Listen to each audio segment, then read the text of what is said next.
Réfugiés d'aujourd'hui, réfugiés d'hier, le sort des Ukrainiens n'est pas sans rappeler celui des républicains espagnols, contraints eux aussi de fuir leur pays il y a plus de 80 ans maintenant.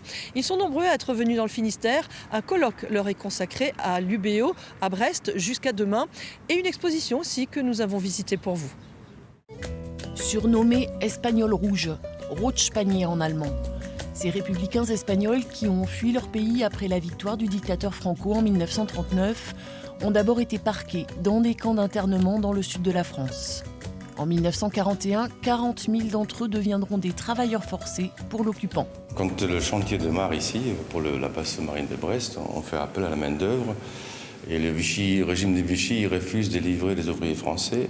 Et donc on va livrer le réfugié politique de la guerre d'Espagne sur le chantier de la base sous-marine de Brest, mais aussi à Bordeaux, à Lorient, à La Rochelle, etc.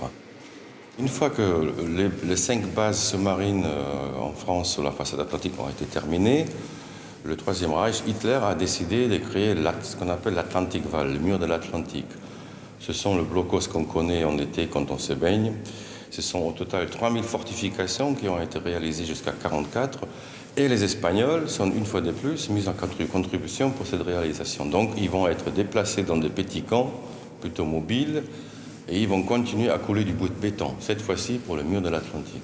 Un pan méconnu et peu glorieux de l'histoire de la Seconde Guerre mondiale que les descendants de ces réfugiés travaillent à faire connaître et reconnaître. On fait venir des ouvriers espagnols des camps du sud de la France déjà en janvier 1940.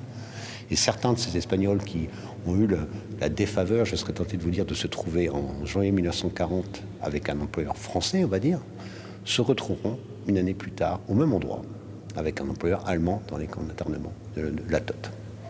Ce sont des gens qui sont vus se réfugier, qu'on met au travail forcé pendant la Seconde Guerre mondiale.